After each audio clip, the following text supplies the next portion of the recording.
מזמור לדוד.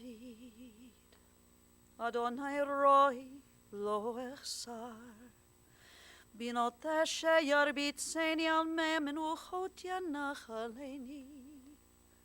נפשי שובב, ינחני במגלי צדק למען שמו.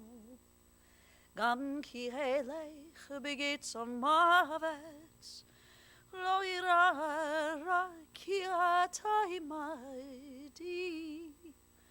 שבטך ומשענתך המה ינחמוני. תערוך לפני שולחן נגד צורריי. דשנת ושמן ראשי כוסי רוויה. אך טוב וחסד ירדיפוני כל ימי חיי, ושבתי בבית אדוני לאורך ימים. I've chanted for you the words of our 23rd Psalm. On days like this, when our hearts are aching and when we are searching for some source of comfort, we will often turn to the psalmist. And so I ask you, if you wish, to please recite these words with me now. The Lord is my shepherd, I shall not want. He maketh me to lie down in green pastures. He leadeth me beside the still waters. He restoreth my soul. He guideth me in straight paths for his name's sake. Yea, though I walk through the valley of the shadow of death, I will fear no evil, for thou art with me. Thy rod and thy staff, they comfort me. Thou preparest a table before me in the presence of mine enemies. Thou hast anointed my head with oil. My cup runneth over. Surely goodness and mercy shall follow me all the days of my life, and I shall dwell in the house of the Lord forever. In the rising of the sun and in its going down, we will remember her. In the blowing of the wind and in the chill of winter, we will remember her. In the opening buds and in the rebirth of spring, we will remember her. In the blueness of sky and in the warmth of summer, we will remember her. In the rustling of leaves and in the beauty of autumn, we will remember her. In the beginning of the year and when it ends, we will remember her. When we are weary and in need of strength, we will remember her. And when we are lost and sick at heart, we will remember her. When we have joys we yearn to share, we will remember her. So long as we live, she too will live, for she is now a part of us, as we remember Judith Wolsky. To her children, to Ellen and Howard, and also to Mark and Sherry, to her brother Bill, her sisters-in-law, Anita and Renee, to her grandchildren, Ryan, Rachel, Alyssa, and Kyle, to her nieces and nephews, great-nieces, great-nephews, to all the members of the family, and to so many dear friends who have come here today. We've gathered together to remember, but also to draw comfort in celebrating the life of your beloved Judy.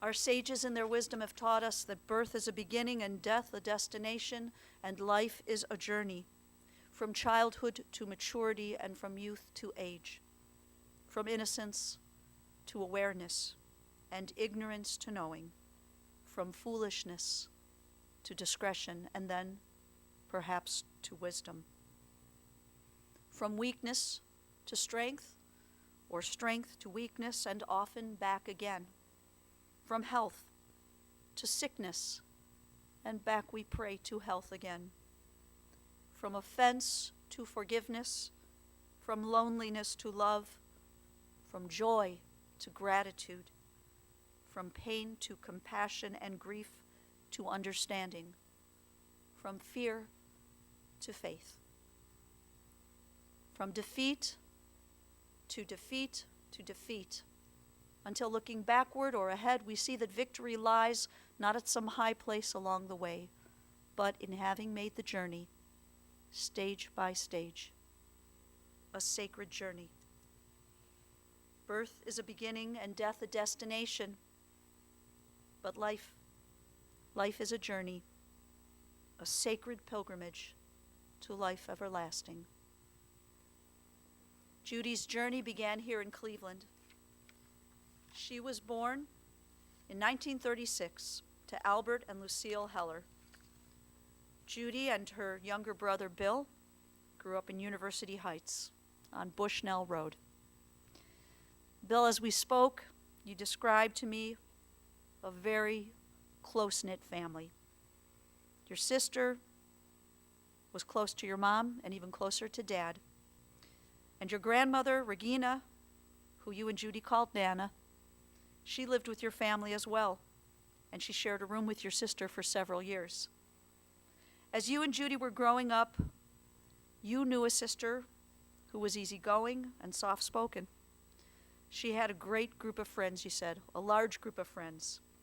And with these friends, she would love to attend parties, dances, and football games.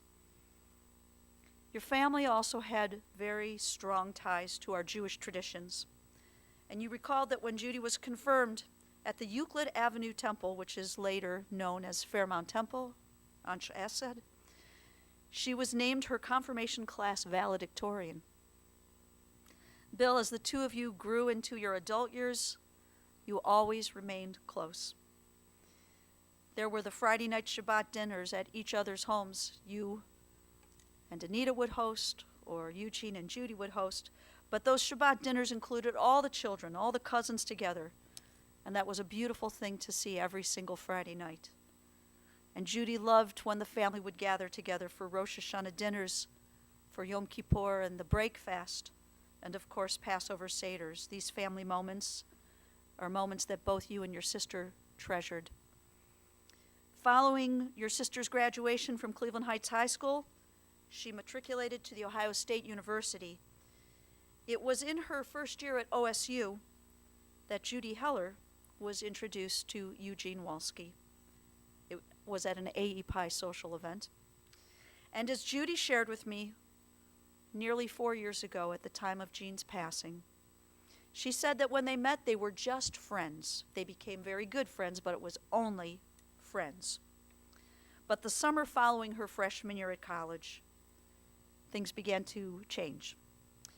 And Eugene, who lived on Cleveland's west side, would drive over to the east side in his blue Studebaker. And Judy and Eugene spent a lot of time together that summer.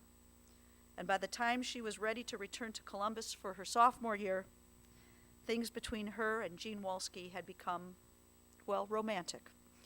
They were sweethearts, and then they were pinned. Ellen, you told me that Mom confessed to you occasionally that she would sometimes skip her classes to meet up with your dad at a place called Sherbert's on High Street.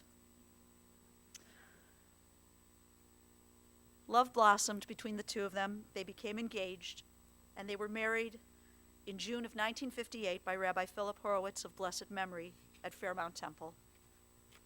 In their 57 years of marriage, they traveled the road of life together, and they also traveled the world together. They enjoyed many cruises. They visited Israel and Switzerland and England and France. The list goes on. And for many years, they enjoyed spending a month or so in Florida during those winter times. And together as a team, they were unflappable Ohio State football fans. Even after their college days, Gene and Judy would attend at least a game per year. They were also Cleveland Browns season ticket holders from 1960 until 2010. They bowled together in a couples league at Severance Center. After college, Judy went to work initially in sales, retail. She worked at Hallie's and then at Higbee's when it first opened at Beechwood Place. And then she took classes and trained to become a travel agent. And Judy worked for many years for Green Road Travel, which became known as on-the-go travel. She enjoyed this work and was still going into the office doing what she could, just up until last month. She kept herself busy by volunteering for ORT, and she also had her regular Thursday night Maj group. With all they did as a couple, it was family that meant the most to Judy and Eugene. Ellen and Howard were their world, with Sherry and Mark joining the family and, of course, the grandchildren. This is what was most important to Judy and Jean. Judy's children have vivid memories of yearly family vacations, always the first week in August. At first, trips to Cedar Point and Niagara Falls, and then to the Catskills, for so many years visiting the Nevele. Disney World, Judy's favorite place on the planet. How she loved Disney World. And her favorite character, hands down, Mickey Mouse. She did not like Minnie Mouse, I'm told, but she was a big Mickey Mouse fan. And today, each of her family members wears a Mickey Mouse pin in her honor. There are sweet memories of your families getting together at Uncle Billy's and Aunt Anita's for the annual Ohio State-Michigan game.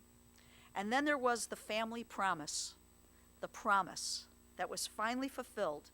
New Year's Day, your mom and your dad always promised that if the Buckeyes were going to go to the Rose Bowl, all four of you would go to California. And you did, New Year's Day, 1980. Ellen, you remember a mom who would play Script Ohio in the house and have you and your brother march around with her. She was also a hands-on mom. She was involved in her children's lives. Your mom, as we discussed, could be a bit spicy sometime. And because you and Mom were both, and you continue to be, independent and strong women and intelligent women, it's true that sometimes you and Mom could butt heads. But Ellen, you always felt the love. She had a bit of a tough outer shell, but on the inside, she was pretty soft. Ellen, she taught you and passed down to you one of her greatest skills, the art of a bargain, shopping. Your mom, as you said, was a master shopper, and she would drive 10 to 15 minutes further to beat a certain grocery store price or gas price, and she'd clip those coupons, as you know, in order to make sure you could afford all those family vacations in August. Your mom enjoyed sewing for you, and for a period of time, she made you some really beautiful outfits. And Ellen, you and your mom also shared a passion for sweets. Her brownies were exceptional. All your friends looked forward to it. And when you were attending Ohio State, your mom would always send you cookies and always made sure that in October you were never without a birthday cake. Howard, your mom was one who would not miss any event. From your days on Wiley Junior High School's football team to helping you schlep, or rather sneak out a certain dresser from your AE Pi fraternity house at nighttime. The dresser belonged to you. Some student confiscated it for a while. It's a little cloudy, the details, but when it was time for you to take that, your mom helped you carry a dresser at night down the fire escape of the AE Pi house. From that to your special date. She was your +1, your date for the national championship game in 2002 when OSU played the University of Miami in the Fiesta Bowl. That was a game, Howard, that you and your mom watched from the end zone, a game that ended in double overtime, and that last play took place right in front of you. Your mom partied with you in the streets of Tempe, Arizona until 4:30 in the morning. It was an incredible day for both of you. You also knew a mom who was adventurous. Howard, you shared with me that on every family vacation, if there was a parasailing opportunity, your mom was hooked up and flying. And she parasailed just a couple years ago in Mexico when she was 80. Ellen and Howard, you brought two new loves into Judy's life, and that, of course, is Sherry and Mark. And Sherry, you connected deeply with Judy your shared love of arts, fairs, and festivals. Together you would travel distances to Ann Arbor, and also right here in town to Kane Park and Boston Mills, Chagrin Falls, Hathaway Brown, any place that was known for having a wonderful art fair. You and Judy were there together. And boy, did you do your part in supporting local artists. If you were to walk into Judy's apartment right now, every piece of fun jewelry, every plate, every tchotchke and knick-knack, you know, Sherry, exactly where the two of you purchased each item. You had a lot of fun doing this together. And Sherry, it's so special that your mom, Eva, and Judy shared a sweet friendship. Whether the three of you gals were shopping or celebrating your mother and mother-in-law's birthday together, these were always treasured moments.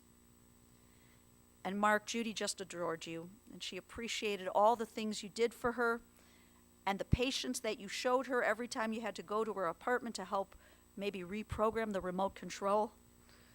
No matter what, though, Mark, even when Judy might be having a bad day, you were the one who could always make her laugh, and this is truly a gift. And her grandchildren were the jewels in her crown.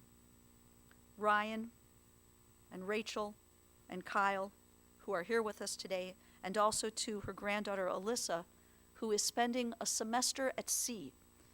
Right now, Alyssa's off the coast of India, and it's her grandmother, it's Judy, who helped make this amazing experience possible for Alyssa. And there is a very good chance, I believe, that Alyssa is watching this service, watching us right now via live stream, and we send our condolences and love to her as well. Her nieces and nephews, the great nieces, the great nephews, you all had a very special place in her heart. You meant the world to her.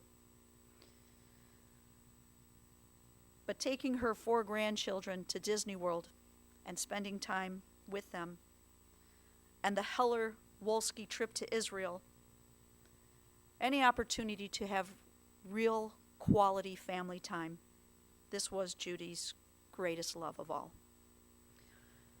Our tradition has taught us that words which come from the heart enter directly to the heart. And 3 of her 4 grandchildren who are here today have words in their heart that they want to share with all of us. So I want to call on Kyle and Ryan and Rachel.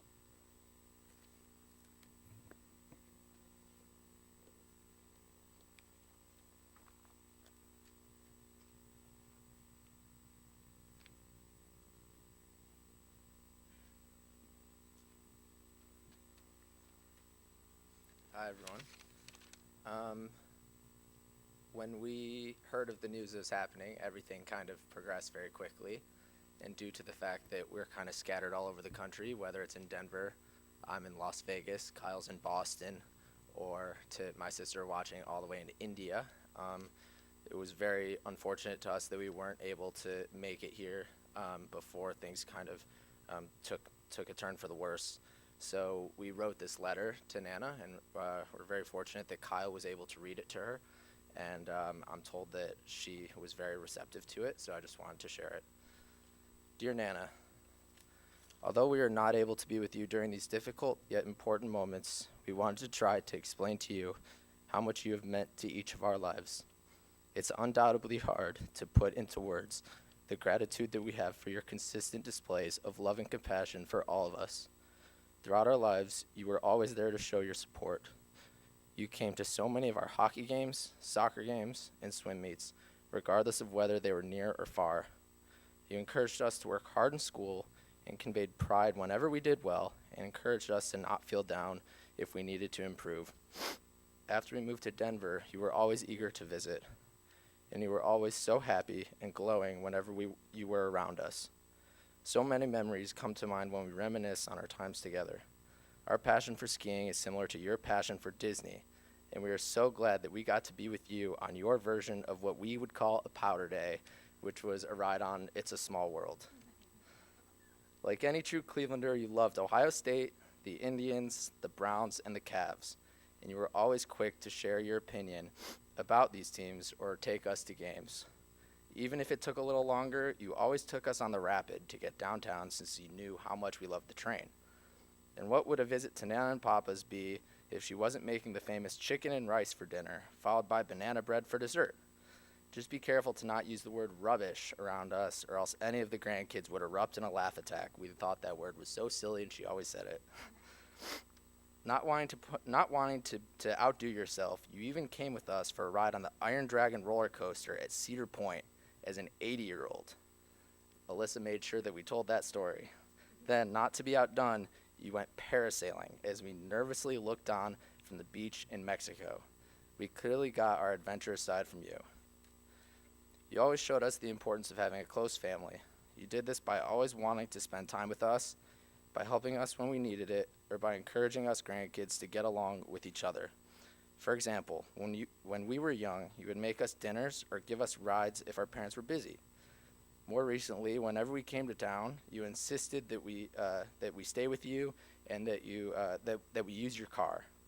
You always encouraged us to respect each other.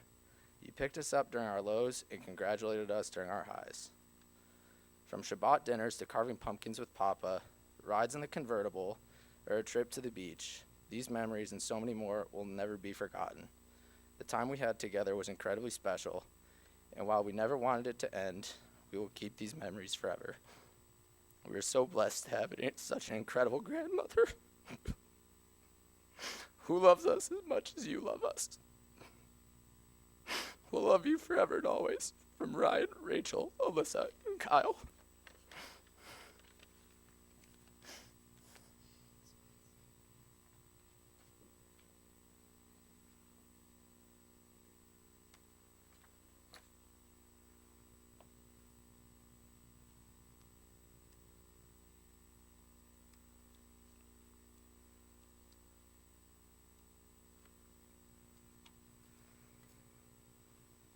I share with you the words of the poet Ralph Waldo Emerson, who said what this was to be a success in this world. Emerson writes, "To laugh often and much, to win the respect of intelligent people and the affection of children, to earn the appreciation of honest critics and endure the betrayal of false friends, to appreciate beauty, to find the best in others, to leave the world a bit better, whether by a healthy child, a garden path, or a redeemed social condition. To know even one life has breathed easier because you lived. This is to have succeeded." As you're able, I invite you to rise now for the El Mole, the memorial prayer, as we ask God to accept Judy's soul.